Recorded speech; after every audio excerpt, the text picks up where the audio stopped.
Pemirsa, korban luka-luka jeru bentrokan antar dua ormas yang terjadi di depan PS Mall Palembang bertambah jadi 3 wong. Selain melakukan penyelidikan untuk mengungkap kasus bentrokan antar ormas ini, polisi melakukan patroli rutin di sekitar lokasi kejadian.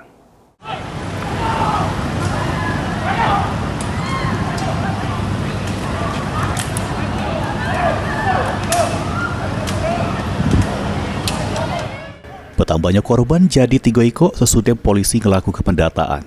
Sesudah bentrokan antar ormas bermaskot dengan harimau Sumsel bersatu pecah di depan PS Mall Palembang pada Selasa awan. Kapolsek Ilir Barat 1 Palembang, Kompol Ripad Wijaya nyebut ke 2 korban diantaranya masih dirawat di rumah sakit. Mak ini pihaknya melakukan patroli rutin di sekitar lokasi kejadian guna mencegah kejadian yang sama terulang lagi.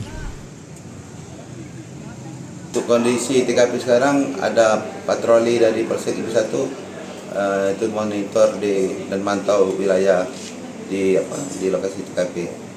Bang, untuk kondisi ketiga korban saat ini seperti apa, Bang?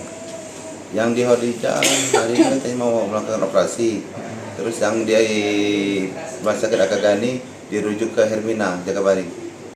Bentrokan tersebut terjadi diduga akibat rebutan lahan parkir liar di sebelah PS Mall Palembang. Sampai ini, polisi masih melakukan penyelidikan untuk menangkap para pelaku yang identitasnya sudah dikantongi. Mulyadi, PAL TV.